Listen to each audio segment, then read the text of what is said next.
am firsthand witness that every day our President Joe Biden fights for the American people, and we are deeply, deeply grateful for his service to our nation. That was Vice President Kamala Harris making her first public remarks since President Biden revealed that he is ending his bid for re-election. The latest reports show Harris raised nearly $50 million from grassroots donors since the announcement came yesterday.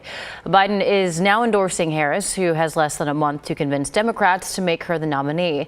NBC's Bree Jackson is in Washington with the latest.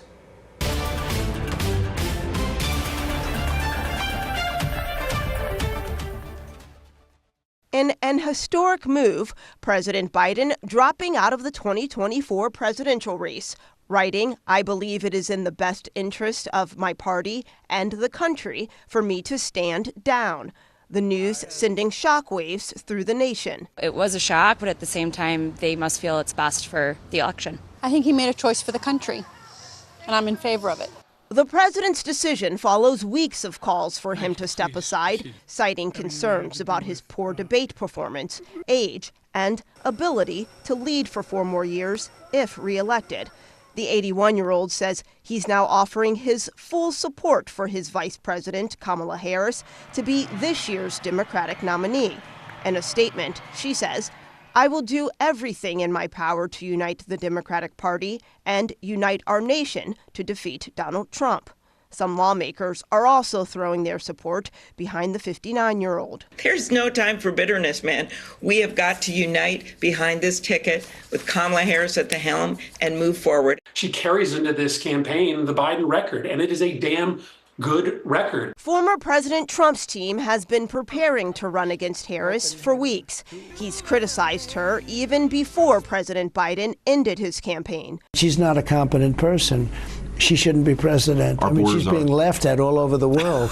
The world is now watching and waiting to see what the Democratic Party ticket will be. In Washington, Bree Jackson, NBC News. And today, Governor Tina Kotek announced that she's endorsing Vice President Kamala Harris for president. In a statement, Kotek said, quote, "Donald Trump poses a clear and present danger to our country and our world. That's why it's so important to defeat him in November. Vice President Harris is the right person to lead Democrats to victory in the upcoming election." She also noted Biden's leadership while in office, citing the pandemic, gun violence, and abortion access, among other issues. Some of our local representatives have also been speaking out about Biden's time in office and Harris's endorsement. KGW's John Adams brings us those details. The reactions have been pouring in from both American voters and lawmakers nationwide. Republicans largely taking the time to criticize Biden's time in office, and Democrats remarking on his lasting legacy.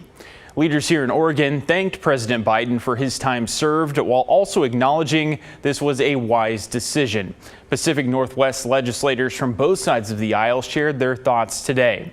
Oregon Senator Ron Wyden says he's all in to support Vice President Harris to go forward, building on her impressive record and defeating Donald Trump, calling Trump a convicted felon who wants to yank America backward with his checkered and erratic past of right-wing extremism on women's health care, dirty energy, and more.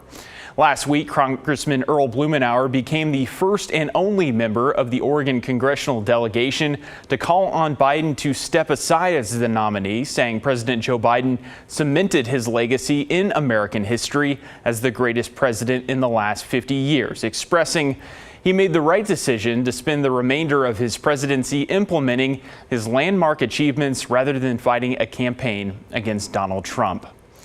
Congresswoman Andrea Salinas agreed, saying President Biden has been a faithful public servant who has delivered on his promise to restore stability and rebuild the middle class. He has done more for working families during times of crisis than any other modern-day president. Washington Senator Patty Murray writing that America owes a debt of gratitude to Biden, saying he saved American democracy by beating Donald Trump and has led one of the most successful presidential administrations in history. Quote, "Like building our economy back up after a devastating pandemic, delivering on historic legislative triumphs, uniting the world against dictators like Putin, and restoring decency and integrity to the White House."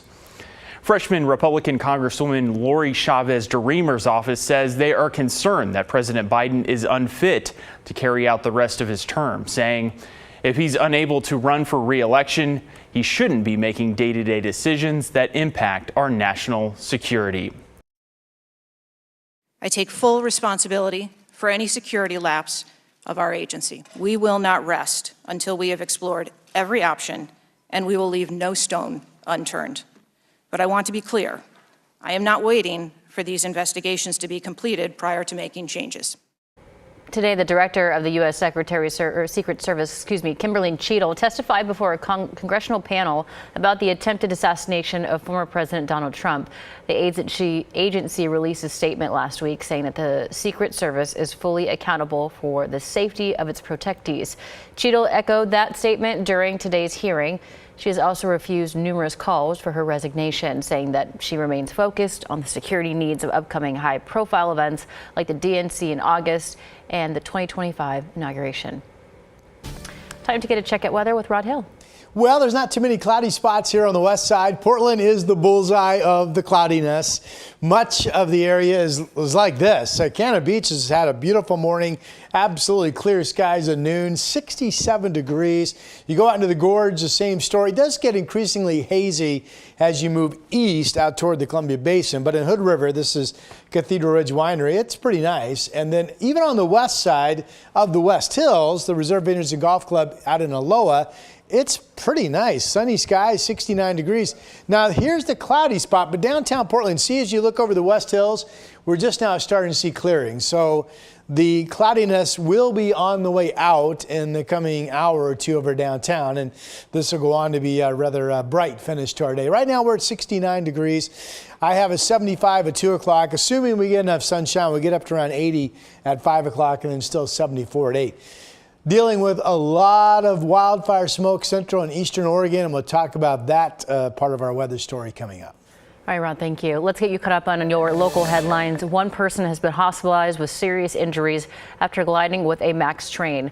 The driver got trapped inside after the crash caused the car to flip on its top.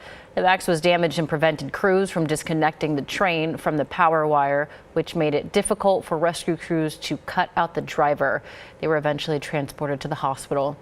Portland police have arrested 3 people following a shooting investigation Saturday night. It happened near Northeast 82nd and Sandy Boulevard. Police say that they were searching for a vehicle involved in that shooting where one person received minor injuries. The car was found several blocks away with 3 suspects hiding in a nearby business.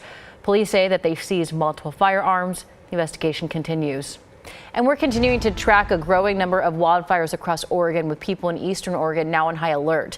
First to Wheeler County, where the Lone Rock Fire has officially become a mega fire, burning more than 115,000 acres of land. It's about 40% contained. Evacuation levels in the town of Spray have been upgraded to level 3 go now. In Malheur County, a 4th mega fire has been confirmed right next to the Cow Valley fire. It's already forcing level 3 evacuations. The Durkee fire was first reported on Wednesday, just a mile west of the town. It's grown past 170,000 acres.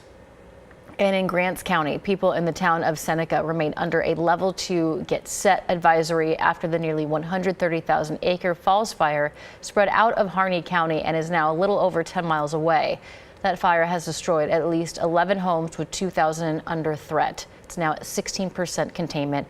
Altogether here, 400,000 plus acres have burned across Oregon so far this season. For perspective here, that's more than 4 times the city of Portland. And yesterday, Governor Tina Kotek toured the Larch Creek fire in Wasco County. It's now at 81% containment.